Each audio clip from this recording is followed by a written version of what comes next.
Bapa Sorgawi, Allah kami yang kudus. Tuhan, kami mengucapkan syukur dan terima kasih pada siang hari ini ya Tuhan. Di mana Engkau sudah himpunkan anak-anak-Mu ya Tuhan, sidang jemaat-Mu yang sudah hadir saat ini. Kami tahu ya Tuhan, semua kami rindu akan firman-Mu. Kami rindu akan memuji nama-Mu. Ya Tuhan, biarlah saat ini, kalau Engkau sudah himpunkan dan Engkau sudah pimpin kami datang, dan tiba saatnya juga ya Tuhan, kami akan menerima firman-Mu. Sebelum kami menerima firman-Mu, sebelum kami menerima tubuh dan darah-Mu, terlebih dahulu ya Tuhan, Engkau sucikan, kuduskan hati kami, agar semua ini ya Tuhan, kami layak menerimanya. Engkau pakai sebentar hamba-Mu, yang akan menyampaikan firman-Mu ya Tuhan, Bapa Gembala kami, Pendeta Dr. Beni Santoso, agar setiap firman Tuhan ya Tuhan benar-benar dapat membimbing dalam setiap penghidupan kami. Kami perlu firman-Mu ya Tuhan. Saat ini kami siap menerima firman-Mu. Bersabda berfirmanlah Tuhan, kami siap menerimanya. Kami panjatkan ini semua Tuhan, hanya di dalam nama Tuhan Yesus Kristus, Juru Selamat kami yang hidup. Di dalam nama-Mu kami sudah berdoa. Terima kasih, haleluya, amin. Silakan duduk saudara-saudara. Buka pintunya itu kalau masih ada orang yang mau datang, boleh. Masih ada tempat.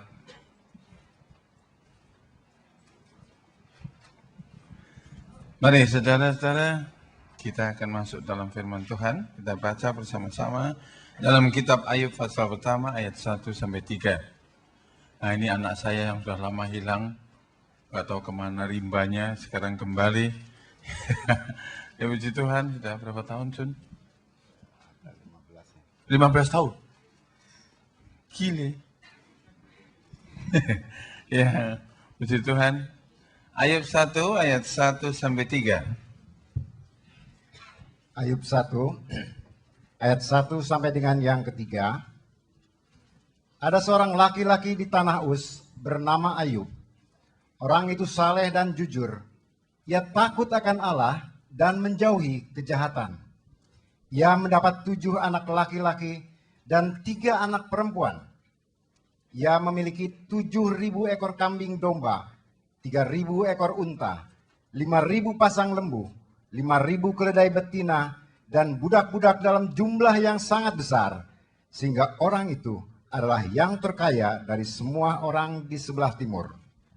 Saudara-saudara sekalian, ada seorang yang bernama Ayub, dan Ayub ini bisa diganti saja. Ya, ada seorang laki-laki di mana? Tanah Abang umumnya, yang bernama Tumpang Stampi. Dia adalah orang yang saleh dan orang yang takut akan Allah. Dan dia adalah orang yang kaya. Nah, namanya bisa diganti aja, Thomas Tampi, Dr. Rahmat, siapa saja ya. Ayub itu gambaran daripada gereja Tuhan. Nah, sekarang saya mau menceritakan dulu tentang apa yang dinamakan takut akan Allah. Allah itu tidak menakutkan seperti setan. Allah itu adalah Allah yang harus ditakuti atau ditaati perintahnya. Kalau kita takut akan setan, itu berarti kita ingin jauh dari setan. Tetapi Allah ini dikatakan kita harus takut akan Dia, itu bukan berarti Allah tuh mukanya menyeramkan, bukan. Artinya kita harus taat kepada perintahnya. Mengapa kita harus takut pada Allah? Karena Dia Maha Kuasa. Dialah yang memegang semua kekuasaan di alam semesta ini. Dialah pencipta dari semuanya. Karena itu patutlah kita takut akan Dia atau taat kepada Dia. Mari kita lihat dalam Ayub 28 ayat 28. Ayub 28 ayat yang ke-28. Tetapi kepada manusia ia berfirman, sesungguhnya takut akan Tuhan itulah hikmat, dan menjauhi kejahatan itulah akal budi.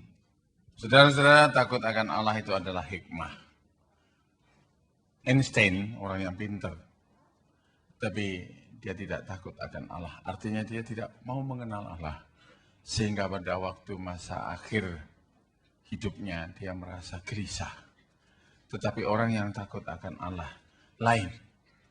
Orang yang takut akan Allah itu adalah orang yang taat pada Allah, perintah Allah, selalu dijalankan dengan baik, dan sampai akhir hayatnya, orang yang takut Allah tidak akan takut untuk menghadap Allah. Justru dia tidak takut menghadap Allah. Dia berani menghadap Allah. Kematian itu bukan apa-apa buat dia. Sekarang kalau kita masih seger bugar, saudara, ya, kita tidak pernah memikirkan masa akhir hayat. Tapi nanti kalau sudah masanya, ya, panggilan Tuhan itu mau tiba. Saya sebagai pendeta mempunyai banyak pengalaman melihat orang yang mau mati kurang 5 menit, kurang 10 menit. Itu makanya kalau corot Jawa nih, wong ini sampai mati ngosek. Kakinya itu selalu begini. Karena apa, saudara? Kegelisahan ada dalam hatinya. Ketakutan ada. Baru kemarin dulu juga saya doakan orang yang sudah kena infrak jantung berat. 2 kali anfal. Saya tanya pertama, kamu takut akan Allah? Enggak. Takut. Berarti kamu tidak takut menghadap Allah.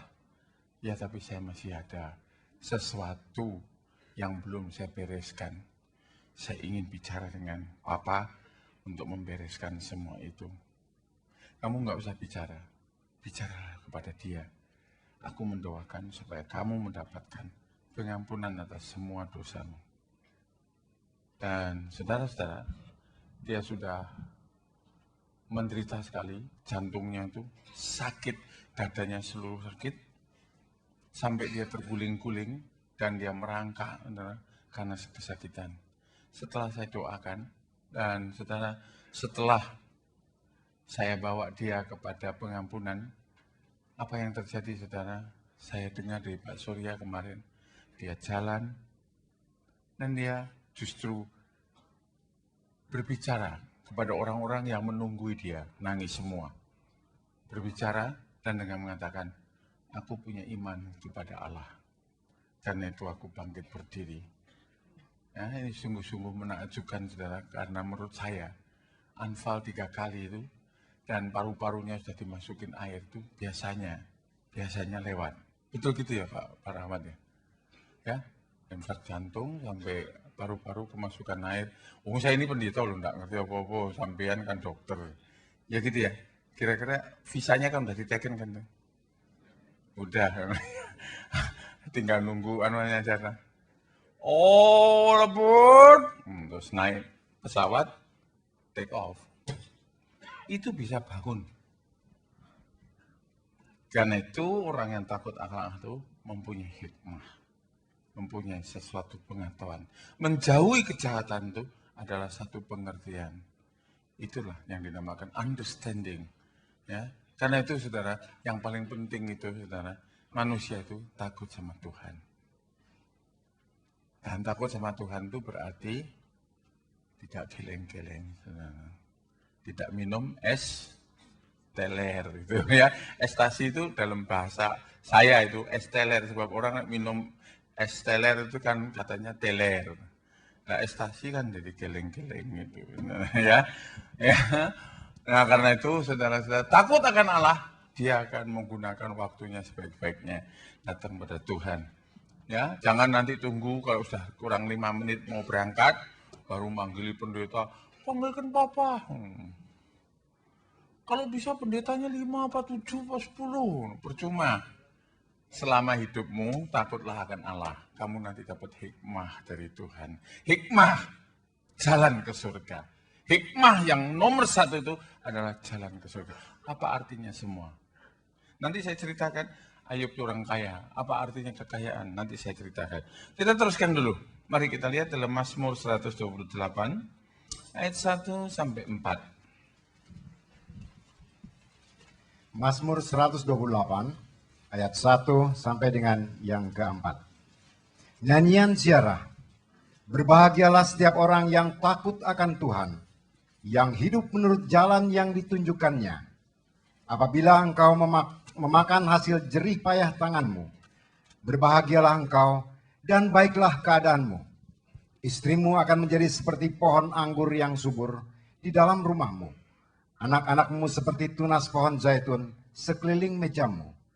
Sesungguhnya demikianlah akan diberkati orang laki-laki yang takut akan Tuhan. Orang yang takut akan Tuhan itu diberkati. Orang yang takut akan Tuhan itu kalau kerja, rezekinya itu dapat dinikmati. Ada orang yang kerja tapi dia tidak bisa menikmati rezeki. Saya pernah melihat orang kaya sekali. Rumahnya 10 punya, tapi nggak ditempati semua karena rumahnya itu 10-10 isinya burung walet. Jadi tinggal ngundui apa? Sarang burung dijual. Kaya sekali. Satu hari dia bawa uang $50. $50.000. $50.000. Dia naik bajai. Tidak cocok ya saudara. Punya duit tidak bisa nikmati. Karena dia nggak takut akan Allah. Waktu dia naik bajai, saudara, dia mau bayar bajai, dia buka dompetnya, sebab uangnya dolar itu dibungkus, dia buka dompetnya, dia ambil uang rupiah, dia bayar bajai, dia turun, bungkusan dolar itu ketinggalan. Mungkin tukang bajai itu takut akan Allah. Nggak ngimpi-ngimpi dapat $50.000. Ya, lain sama Thomas Tampi. Dia takut akan Allah, dia diberkati. Ya, kalau datang ke gereja, Thomas Tampi naik Mercy, ya, Kesia naik BMW. Anaknya yang satunya itu, satu-satunya, naik Lexus. Takut akan Allah.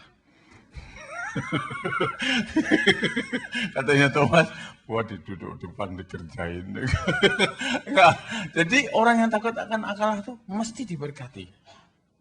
Buat apa kamu susah-susah cari uang? Jikalau kamu takut akan Allah, berkat itu akan datang. Ini bukan berarti kita tidak usah kerja, tapi jangan kau bangun pagi-pagi dan tidur malam-malam. Sebab apa artinya semua jerih payahmu tanpa takut akan Allah? Orang bisa cari duit, saudara, tapi nanti dapat duit banyak ya, saudara. Ada orang utang nggak bayar, ya, sakit melulu, bawanya kantongan isinya itu, kantongnya ada urusan. Berbahagialah, semoga lekas sembuh, apotek sumber-sumber hidup. Ya, saudara, kantongannya apotek, ya. Nah, orang yang takut akan Allah diberkati. Karena itu lebih baik kita takut akan Tuhan. Nah, buktinya, Ayub ini karena takut akan Tuhan, dia kaya. Tapi saudara-saudara, kekayaan itu tidak membawa manusia kepada kebahagiaan. Belum tentu. Banyak orang yang kaya, stres justru. Ya. Tapi orang yang kecukupan, orang yang takut akan Allah, itu bahagia. Seperti apa? Istrimu akan menjadi seperti pohon anggur yang subur dalam rumahmu. Anak-anakmu seperti tunas pohon zaitun sekeliling mejamu. Ada banyak orang kaya yang nggak bisa duduk makan bersama istri dan anaknya. Lunch sama bos-bos. Dinner sama sekretaris. Istri nungguin di rumah, anak-anak nungguin, bapaknya nggak pernah pulang. Meeting. Gitu. Ya, meetingnya sama siapa? Nggak boleh tahu. Ya, tapi Thomas Tampi takut akan Allah. Kalau jam makan pulang dia, ya. Takut akan Allah. Lihat aja mukanya kan ganteng ceria gitu. Ya, orang yang takut akan Allah, istrinya itu seperti pohon zaitun, seperti pohon anggur yang subur, semringah, coro Jawa semringah. Lihat Kesia itu mukanya kan bersinar gitu. Ya, takut akan Tuhan. Lu dibuat contoh display. Ya, lihat aja Pak Rahmat tuh takut akan Tuhan. Bu Rahmat tuh, wah kelihatan muda aja. Malah kadang-kadang ditanyai Pak Rahmat, sama anaknya yang barep Pak? Iya gitu. Dianggap Bu Rahmat tuh anak yang tertua. Bahaya loh Pak Rahmat. Ya, puji Tuhan ya, hidupnya bahagia seluruh keluarga. Kita terus Lukas 18 ayat 18 sampai 25. Lukas 18 ayat 18 sampai dengan yang ke-25. Lukas 18 ayat 18 sampai yang ke-25. Ada seorang pemimpin bertanya kepada Yesus katanya, "Guru yang baik, apa yang harus aku perbuat untuk memperoleh hidup yang kekal?" Jawab Yesus, "Mengapa kau katakan aku baik? Tak seorang pun yang baik selain daripada Allah saja. Engkau tentu mengetahui segala perintah Allah. Jangan berzina, jangan membunuh, jangan mencuri, jangan mengucapkan saksi dusta, hormatilah ayahmu dan ibumu." Kata orang itu, "Semuanya itu telah kuturuti sejak masa mudaku." Mendengar itu Yesus berkata kepadanya, "Masih tinggal satu hal lagi yang harus kau lakukan. Jualah segala yang kau miliki dan bagi-bagikanlah itu kepada orang-orang miskin. Maka engkau akan beroleh harta di sorga. Kemudian datanglah kemari dan ikutilah aku." Ketika orang itu mendengar perkataan itu, ia menjadi amat sedih, sebab ia sangat kaya. Lalu Yesus memandang dia dan berkata, "Alangkah sukarnya orang yang beruang masuk ke dalam kerajaan Allah. Sebab lebih mudah seekor unta masuk melalui lubang jarum daripada seorang kaya masuk ke dalam kerajaan Allah." Saudara-saudara sekalian, kita lihat bahwa orang yang takut Allah akan diberkati Tuhan. Tetapi ada orang yang tidak takut pada Allah juga diberkati Tuhan. Dan orang yang tidak takut akan Allah diberkati Tuhan ini datang pada Tuhan Yesus. Dia berkata, "Ya guru, apa yang patut aku perbuat?" Karena dia tahu bahwa kekayaannya tidak bisa membawa dia kepada kebahagiaan. Kekayaannya tidak menjamin dia di dalam keselamatan. Karena itu dia datang pada Yesus. Yesus berkata, "Jangan kamu berzina, jangan kamu membunuh, jangan kamu mencuri." Oh, sudah semua. Hanya satu kalau gitu kurangnya. Jualkan semua kekayaanmu, bagikan pada orang miskin, ikutlah aku. Ternyata dia tidak berani. Saudara-saudara sekalian, orang menyombongkan dirinya melakukan hukum Taurat. Tapi orang itu sebenarnya dia cinta akan uang. Dan orang yang cinta uang adalah orang yang ego. Orang yang cinta dirinya sendiri. Dan orang yang cinta dirinya sendiri tidak mungkin dia mengasihi orang lain. Karena itu saudara-saudara, dia sedih, dia pulang, dia tidak mau melakukan perintah Allah. Nah, Yesus berkata, alangkah sukarnya orang kaya itu masuk kerajaan surga. Dalam arti kata, bukan orang miskin yang masuk surga, orang kaya dibenci oleh Allah. Orang yang cinta kekayaan, orang yang berpaut pada kekayaan, orang yang hanya memikirkan kekayaan, adalah orang yang cinta dirinya sendiri. Dia tidak mungkin bisa cinta kepada Allah.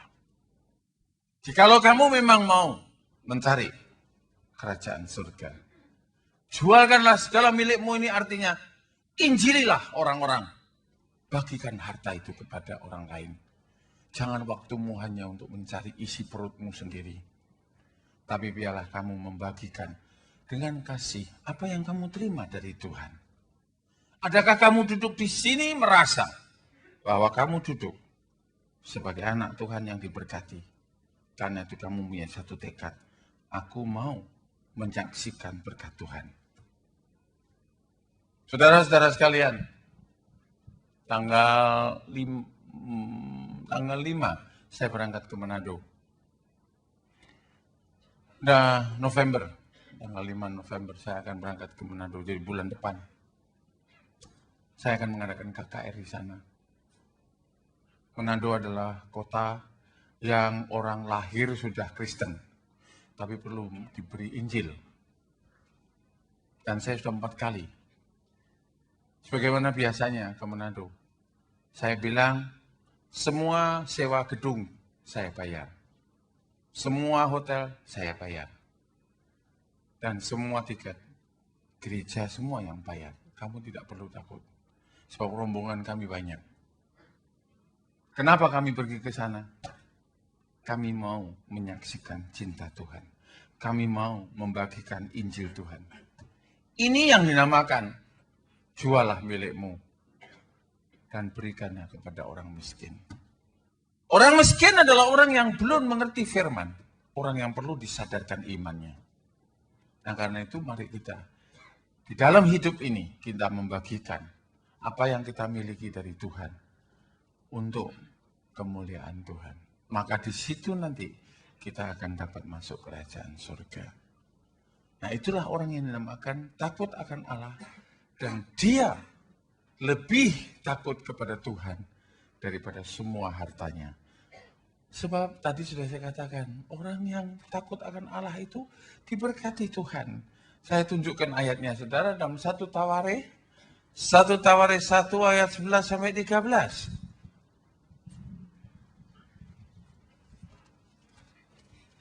1 Tawarikh 1 ayat 11 Sampai 13. sampai yang ke-13. 1 Tawarikh 1 ayat 11 sampai 13. Misraim memperanakan orang Ludim. 2 Tawarikh, maaf. Salomo, mengenai Salomo. Maaf, saya bacanya keliru ini. Bukan. 2 Tawarikh 1 ayat 11 sampai dengan yang ke-13. Berfirmanlah Allah kepada Salomo, oleh karena itu yang kuingini dan engkau tidak meminta kekayaan, harta benda, kemuliaan atau nyawa pembencimu, dan juga tidak meminta umur panjang.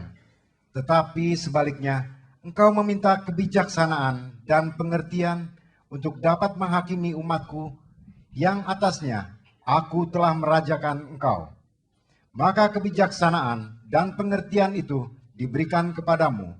Selain itu aku berikan kepadamu kekayaan, harta benda dan kemuliaan, sebagaimana belum pernah ada pada raja-raja sebelum engkau, dan tidak akan ada pada raja-raja sesudah engkau. Lalu pulanglah Salomo dari bukit pengorbanan yang di Gibeon itu, dari depan kemah pertemuan ke Yerusalem, dan ia memerintah atas Israel. Saudara-saudara, Salomo bertemu dengan Tuhan. Dan waktu Tuhan tanya, apa yang kamu minta, Salomo? Sekarang, saudara-saudara, apa yang kamu minta? Saudara datang pada Tuhan. Tuhan tanya, setiap orang yang datang pada Tuhan ditanya. Di dalam Yohanes 1, waktu Yohanes berkata, itulah domba Allah. Murid Yohanes mengikut Yesus. Nah, Yesus bertanya kepada dua murid itu, apa yang kamu cari? Sama dengan, apa yang kamu minta? Sebenarnya kamu ke gereja ini minta apa? Ada gereja yang mengajarkan teori kemakmuran. Saya tidak setuju dengan teori Cho Yonggi. Dan yang dianut oleh beberapa gereja di Indonesia. Gereja itu mengajarkan, siapa yang ikut gereja ini, dia akan jadi kaya. Saya bilang, tidak bisa, itu teori salah. Yesus tidak mengatakan demikian. Tetapi orang yang ikut Yesus, dia dicukupi oleh Allah. Tapi Yesus mengajarkan, carilah kerajaan Allah lebih dulu. Baru nanti semua dicukupkan. Apa yang kamu minta? Apa yang kamu cari? Salomo ditanya. Dan Salomo menjawab, aku minta hikmah untuk memerintah umat yang kau percayakan padaku. Karena Tuhan tahu bahwa Salomo tidak minta harta kekayaan. Salomo minta hikmah, maka Salomo diberitahu oleh Tuhan. Bukan saja hikmah, tapi kekayaan aku berikan. Dan tidak ada orang yang kaya seperti kamu sesudah ini dan sebelum ini. Engkaulah orang yang satu-satunya paling kalah di dunia. Sampai sekarang harta Salomo itu belum ditemukan. Dan nilainya nggak tahu berapa. Karena batu nilam, batu merah, batu zamrudnya, berliannya, segede kepelan saya. Karena itu saudara-saudara, kita melihat di sini. Kita takut akan Allah, hidup benar dalam firman. Nanti Allah sendiri yang memberi. Allah cinta kita. Jangan kita datang ke gereja, aku mau ke gereja, utangku banyak supaya dibayari Tuhan. Emangnya Tuhan Yesus pernah jadi direktur bank? Gak pernah kan? Karena itu, jangan cari kekayaan. Kamu akan kecewa. Sebab kalau kamu memiliki egosentris, dirimu yang terutama, kamu tidak berbagi kepada orang lain, kamu akan kecewa. Nah, saudara-saudara, kita harus mengakui semua itu datangnya dari Tuhan. Yang penting aku takut akan Allah. Seperti juga anak saya, kalau dia nurut perintah saya, Dia nggak perlu minta disekolahkan, saya pasti sekolahkan. Dia nggak perlu minta pakaian, pasti saya beri pakaian. Kenapa kita tidak mau praktekkan seperti anak kecil? Yang masrah, yang penting aku mau mentaati apa yang dikatakan Papa. Pasti Papa memberi semua. Karena Papa cari uang juga untuk saya. Apalagi Papa kita yang di kerajaan surga. Sebab apa, saudara? Semua kekayaan itu Tuhan punya. Karena itu, apa gunanya kita cari? Kalau kita tidak takut akan Allah. Sebab apa yang kita cari nanti bakal mendatangkan kepahitan dalam hati kita. Banyak orang cari uang tanpa cari Allah. Pahit hatinya. Tapi orang yang cari Allah, dia dilengkapi dengan kekayaan yang datang dari Allah. 1 Samuel 2 ayat 7.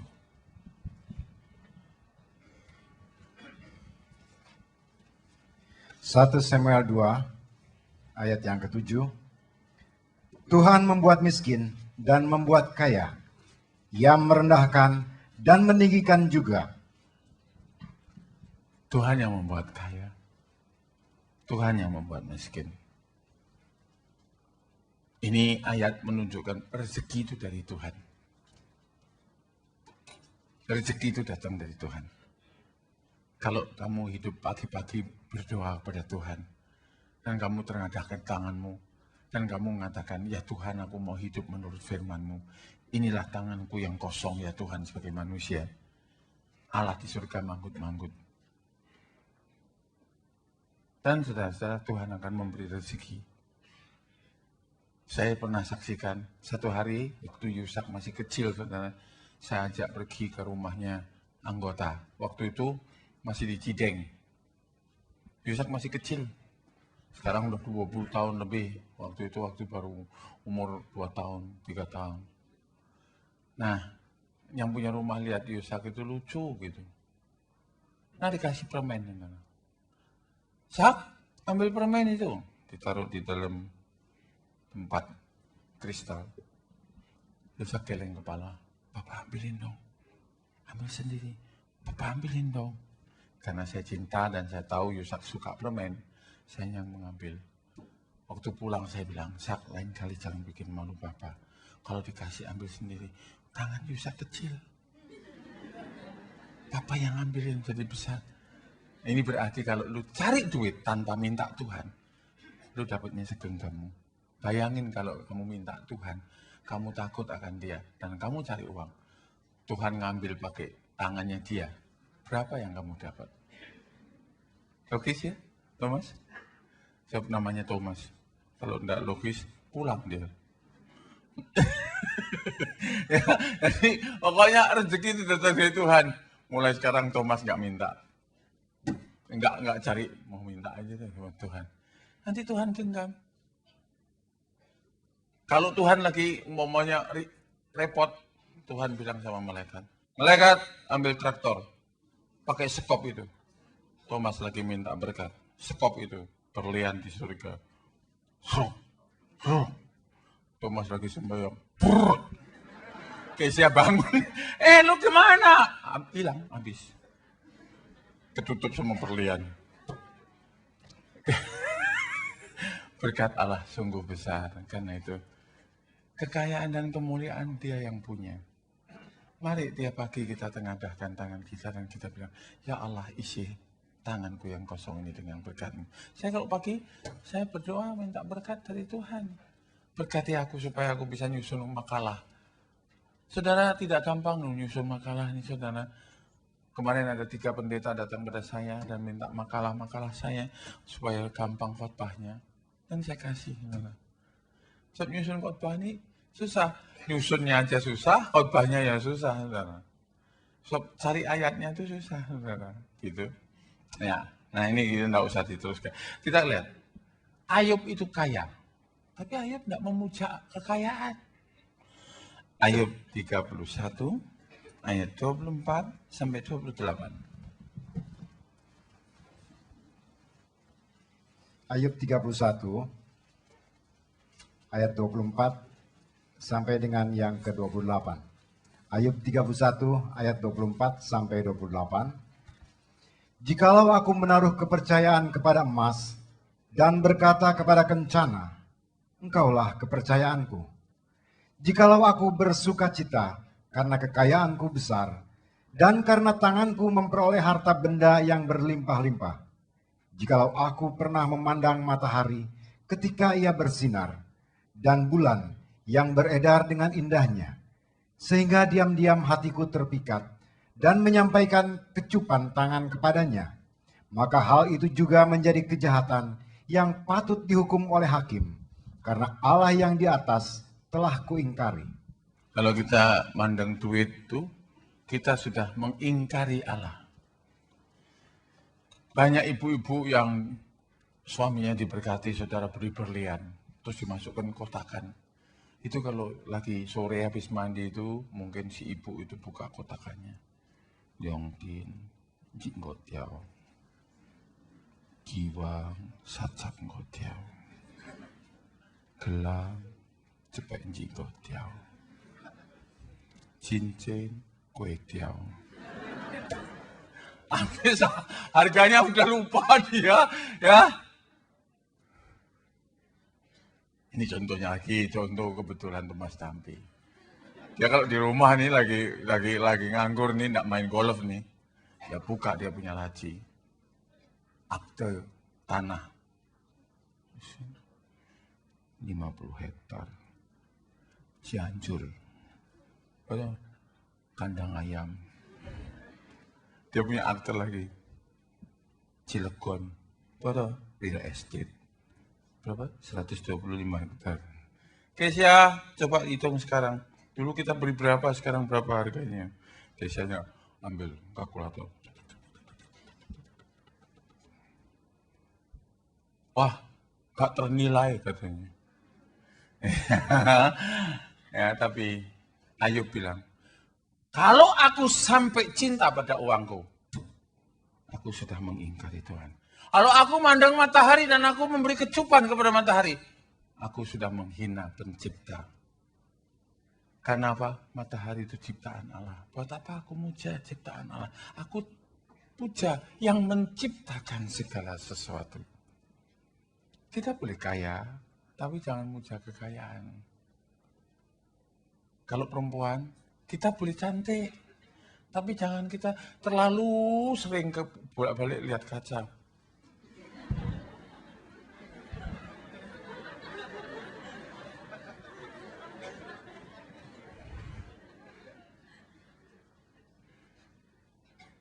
Itu orang perempuan. Kalau nggak percaya ibu-ibu sekarang, ada kan rahasia. Di tiap tasnya pasti ada kaca kecil. Habis makan. Jadi ini tadi saus tomat, apa lipstick, sampai bingung saya. Jangan kamu muja kecantikan. Umur 50 kempot. Saking mujanya kecantikan, disuntik sama silikon. Kebanyakan jadi kayak roti barbol. Jangan deh, jangan. Ya, cantik itu dari Tuhan. Asal lu banyak sembahyang. Awet muda. Enggak usah dikasih tempeli tomat, jeruk, segala macem. Nanti keliru-keliru sapi lewat lu dimakan.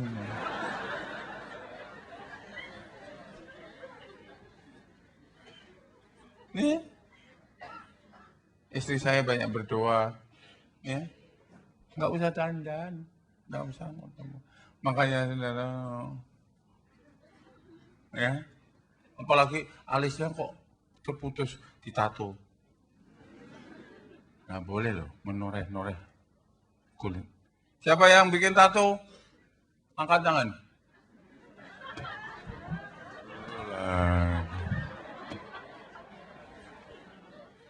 Memang caleg neraka lu nih.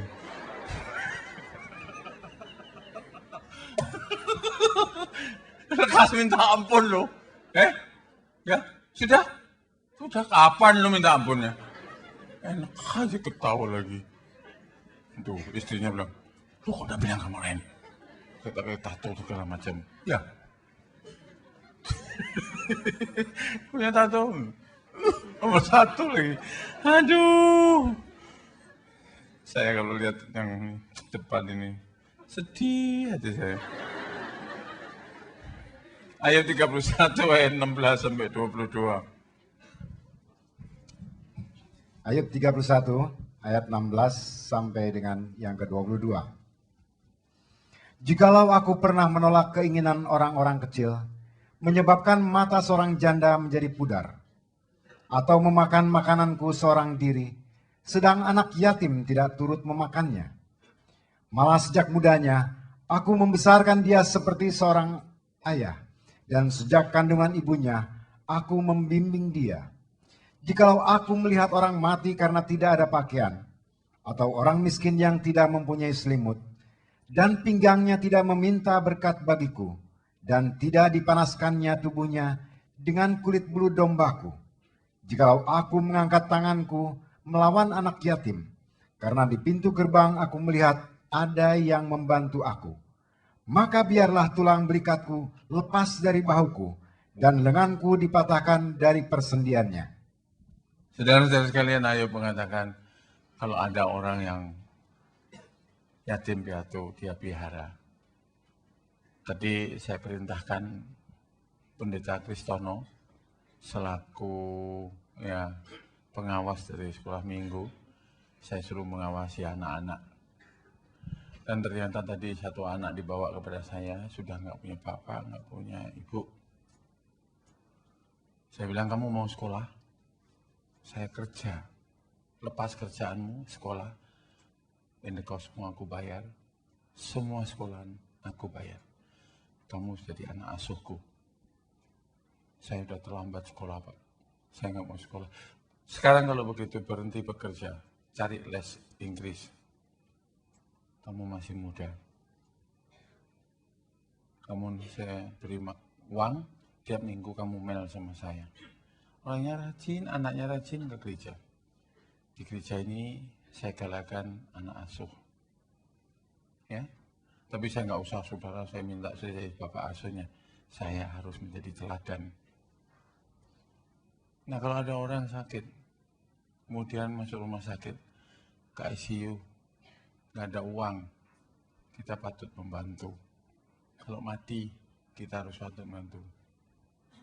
Ya, sumbangan telah disampaikan kepada yang bersangkutan.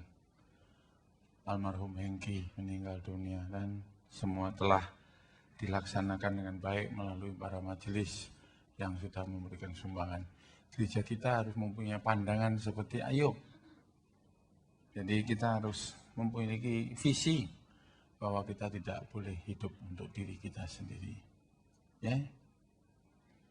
Ini jangan sampai nanti saudara memberi kesaksian salah, ya. Terus ada orang miskin, yuk ke gereja saya. Bapak asuh ada tuh. Salah ya, jangan. Biar dia ke gereja, kalau dia memang rajin, takut akan Allah, itu syarat pertama, baru kita ulurkan tangan.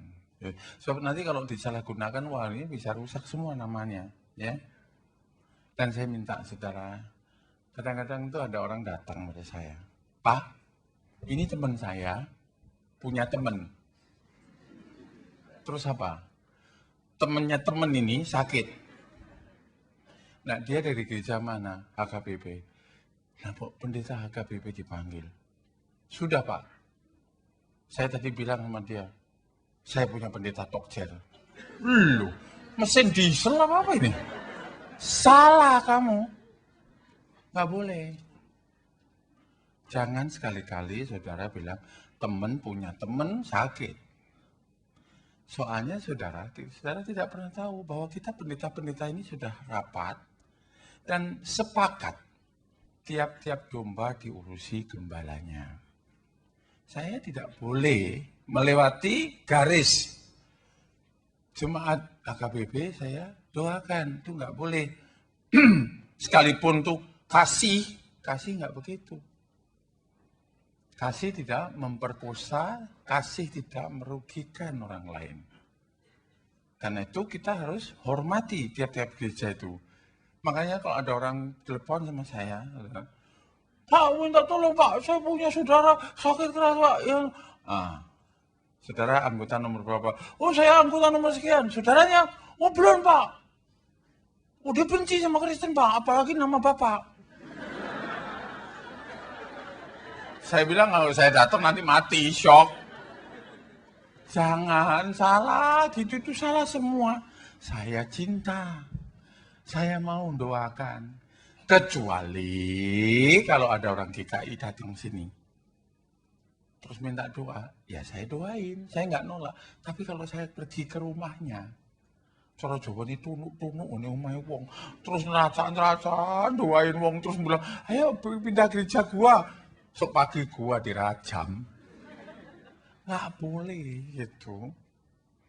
Ya, jadi bukannya saudara nanti jangan bilang, aneh loh pendeta itu suruh doain aja kok nggak mau tuh. Padahal cuma gitu-gitu aja loh. Nah ini ada anak-anak sekolah minggu yang saya katakan ayan, 1 jam bisa 20 kali ayan, sampai nggak bisa ngomong, nggak bisa dengar tuli, namanya Filemon. Saya doakan sekarang udah bisa ngomong, sudah nggak ayanan lagi. Tadi ada anak yang sudah nggak bisa dengar sama sekali, ngangkat tangan aja nggak bisa. Saya doakan untuk kedua kali. Hari pertama nangis berontak, saya gendong. Tadi sudah tenang. Dan sudah kelihatan saya kasih roti, sudah mau. Sudah mulai jalan. Ada lagi, ada anak dibawa ke rumah saya. Kakinya sakit, dipegang nangis. Diperiksa dokter nggak apa-apa, di ronsen nggak apa-apa, dibawa ke rumah saya. Saya tahu bapaknya, saya tahu ibunya setia di sini. Kalau ini memang kuasa gelap, saya olesi minyak 1 kali. Mesti setan nemplek di kakinya ini, mesti minggat. Saya olesi, pulang berhenti nangis. Tadi sudah jalan. Dokter kasih vonis enaknya, demam, rematik tulang. Loh kok demam, rematik tulang tuh? Terus dikasih obat apa? Gak usah, demamnya hilang sendiri. Ini anak panas nggak? Enggak, demamnya di dalam. Oh iya, oh gitu. Ini bukan saya yang jelekin dokter loh ya. Dokternya sudah mendelik sama saya sampai takut mundur-mundur ya. Oh, Pak Rahmat serem loh, gitu sih. Suka salah paham Pak Rahmat. Ya, ada penyakit yang dimana ditempelai setan tuh, dokter nyuntei bingung, setan tuh enggak kelihatan. Bisa nyuntik setan? Enggak bisa kan? Nah, makanya nyerah lah sama saya. Nah, kita terus. Pengkhotbah 5 ayat 18 sampai 19.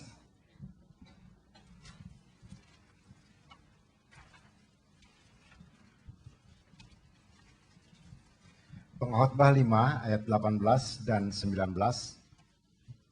Setiap orang yang dikaruniai Allah kekayaan dan harta benda dan kuasa untuk menikmatinya, untuk menerima bahagiannya dan untuk bersukacita dalam jerih payahnya, juga itu pun karunia Allah. Tidak sering ia mengingat umurnya, karena Allah membiarkan dia sibuk dengan kesenangan hatinya. Saudara-saudara sekalian, kita melihat bahwa manusia itu ya kadang-kadang diberi berkat tapi tidak diberi kuasa untuk menikmati berkat. Jadi ada orang yang dulunya berdoa minta berkat, itu setelah diberkati bukannya jadi baik, jadi malah nggak ke gereja, gitu, ya, terus cari uang makin getol, gitu. Saya pernah doakan, ini orisinil loh saudara, saya nggak ngambil kesaksian orang. Saya pernah mendoakan orang punya kios gitu. Saya doakan, minta rezeki ya saya doakan. Kejadiannya di Jawa Timur. Misalnya.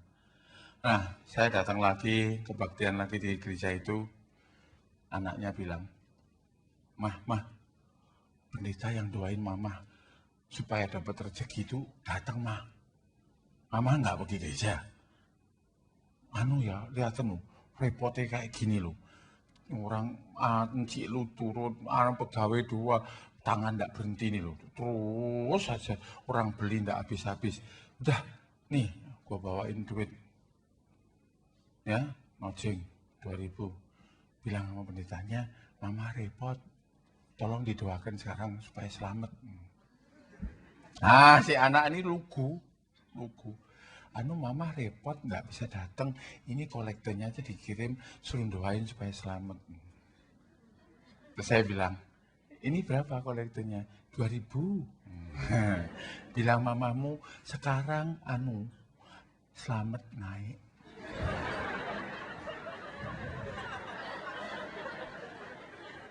Naiknya enggak seberapa kok, sesuai dengan BBM. Iki piye to selamat apa ditungguin? Selamat kok mau dibeli tuh apa Pak selamat apa piye? Jangan keras-keras loh ketawa. Masuk.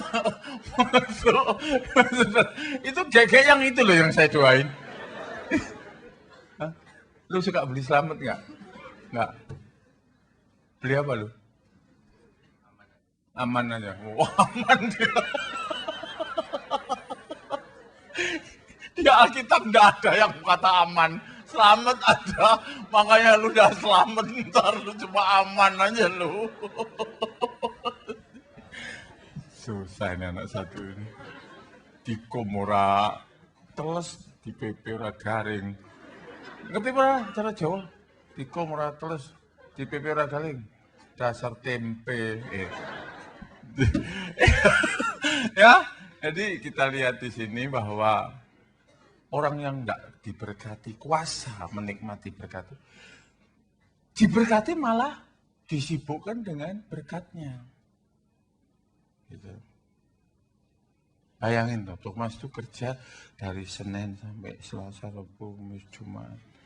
Waduh, sibuk sekali sendirian. Tanggung jawabnya miliar.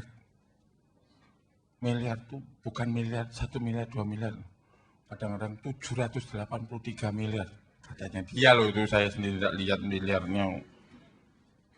Itu kerjaan tuh mumet, bikin stres. Tapi toh minggu dia kebaktian. Ya, 2 kali. Nanti jam ketiga enggak pulang kan?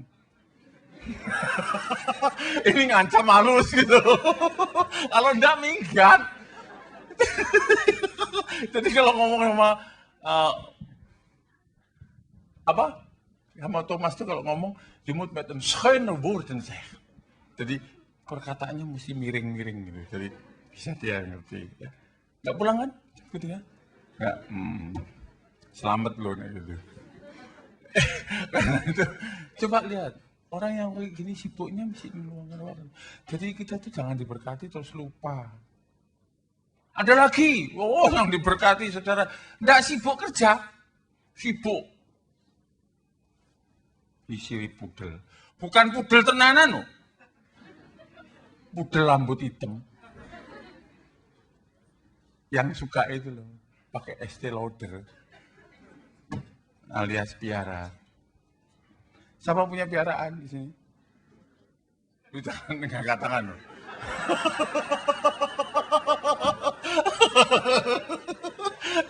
Siapa punya piaraan? Apa? Hewan? Oh, hewan enggak apa-apa. Piaraannya. Nah ini. Ketawa.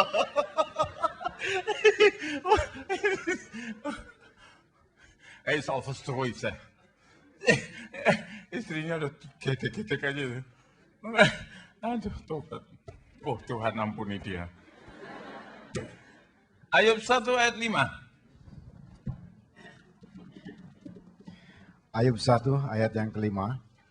Setiap kali apabila hari-hari pesta telah berlalu, Ayub memanggil mereka dan menguduskan mereka. Keesokan harinya, pagi-pagi bangunlah Ayub, lalu mempersembahkan korban bakaran sebanyak jumlah mereka sekalian. Sebab pikirnya, mungkin anak-anakku sudah berbuat dosa dan telah mengutuki Allah di dalam hati. Demikianlah dilakukan Ayub senantiasa. Inilah saudara ya, satu contoh. Bapak yang sukses, bapak yang baik, bapak yang takut akan Allah. Itu belum tentu anaknya baik. Karena itu hati-hati saudara ya. Kita jangan sampai diberkati, kemudian kita lupa mendidik anak kita. Saya berusaha tiap hari bicara dengan anak-anak saya waktu di meja makan.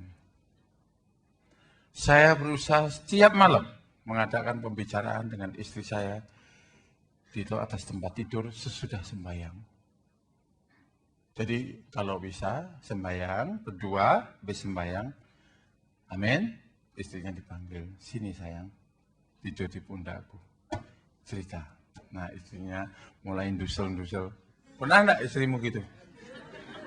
Kapan? Mau tidur? Oh iya, betul.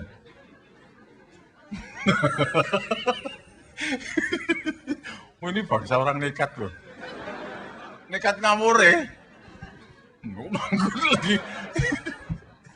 Ya, dan itu saudara ngobrol si anak supaya jangan kehilangan arah.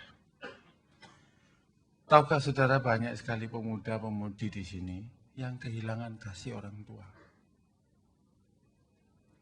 Saya dan istri saya berusaha sekuat tenaga untuk menggantikan kasih sayang orang tua itu. Tapi mau tidak mau, kami tidak bisa 100% menggantikan. Karena mereka mempunyai ikatan naluri daging kasih dari orang tua. Karena itu saya anjurkan tiap-tiap orang tua. Mulai anak kecil, asuh dia, ajari dia. Adakan komunikasi yang baik. Tanya dia. Jangan nanti kalau anak itu sudah kesasar, sudah minum ekstasi, baru saudara gedruk-gedruk bilang, kutuk apa ini aku terima? Dosaku apa? Dosamu karena kebanyakan cari duit sampai kamu tidak memperhatikan anakmu. Mulai sekarang, perhatikan anak-anak. Anak-anak itu makhluk hidup, perlu dikasih sayang, dibelai. Bukan sekedar ibu, bapak, bukan. Jangan cuma pasrah sama ibu aja. Ayo sana anak, diurusin. Anak. Ya, kamu suka bentakin istrimu. Ngurusin. Lu sendiri tidak pernah ngurusin? Ngurusin.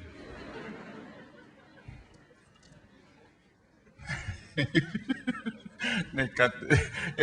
Ya, sungguhan tuh. Sungguhan. Istrinya? Iya, ngurusin enggak? Istrinya diam. Berarti enggak loh. Ya. Nah, mesti ada komunikasi. Ulangan 6 ayat 4 sampai 7. Ulangan 6 ayat 6 dan 7. Ulangan 6 ayat 6 dan 7. 4 sampai 7. Ulangan 6 ayat 4 sampai dengan yang ke-7. Dengarlah hai orang Israel, Tuhan itu Allah kita, Tuhan itu Esa. Kasihilah Tuhan Allahmu dengan segenap hatimu, dan dengan segenap jiwamu, dan dengan segenap kekuatanmu. Apa yang kuperintahkan kepadamu pada hari ini, haruslah engkau perhatikan. Haruslah engkau mengajarkannya berulang-ulang kepada anak-anakmu, dan membicarakannya apabila engkau duduk di rumahmu, apabila engkau sedang dalam perjalanan, apabila engkau berbaring, dan apabila engkau bangun. Ini berarti saudara-saudara bahwa setiap saat kita harus ingat anak kita. Kita sudah berani punya anak. Kita harus bertanggung jawab terhadap anak. Nah nanti juga akan saya bicarakan. Anak-anak, kamu dipelihara orang tua. Jadi kamu gede itu bukan gede sendiri. Ada yang gedein. Tuhan melalui orang tuamu gedein kamu. Cintai orang tuamu. Jangan kamu anggap kalau orang tuamu sudah umur 60, terus kamu nanti sukses, kamu lupakan orang tuamu. Ada timbal balik. Banyak orang tua juga merasa kesepian kalau sudah umur 60. Kesepian. Anaknya sudah punya istri sendiri, ada yang punya suami sendiri, udah pergi. Sekarang saja saya sudah merasakan sama istri saya tadi malam. Istri saya bilang, karek wong loro lho, kowe mbek aku tok nyang omahe kabeh wis lunga. Saya tanya mesti saya, lah kowe pek lunga sisan mau piye mbek aku. Nah iya pergi ya mari. Ndak yang omah ayo. Nah, kami kemarin sembahyang agak lama, kemudian jam 9 kami sudah tidur. Ya, orang anak-anak, kamu juga harus ingat, ini pemudi di sini banyak. Ingat orang tua, jangan sembarangan. Anggapnya orang tua udah. Kita bukan orang barat, kita orang timur. Ini firman Allah mengatakan. Supaya hormat pada orang tua. Kasihlah. Justru orang tua itu merasa jerih payahnya itu yang selama dari muda dia mengasuh. Dia ingin supaya anaknya itu enak gur. Bawa singkong sepotong. Tahu kayak batak. Kok batako sebenarnya. Apa itu? Hah? Batakor kok batako. Batako merotol giginya nanti. ya ini loh, kalau udah tua ya gini nih, sok pikun batakor, batako lagi. Ya, jadi kita mesti tahu orang tua itu gimana. Iya, ini majelis kan masih muda-muda, belum ngerasain. Kalau sudah 60 lebih gini, ya, mau pergi anaknya. Kalau berangkat memang pamit, damam, dapap, kadang-kadang, dah, khas dong. Ya, nggak tahu orang tua di rumah kesepian. Karena itu kalau ada sampai ya, hubungan yang serasi rumah tangga, itu namanya takut akan Allah. Itu namanya bahagia. Itu namanya betul-betul persekutuan dengan Tuhan dan dengan rumah anggota keluarga erat. Saya pengennya nggak khotbah panjang, nah, tapi sudah 10:30, mesti ada perjamuan. Ya kalau mau ada lagi nanti ya, ini diteruskan. Amin. Cukup sekian.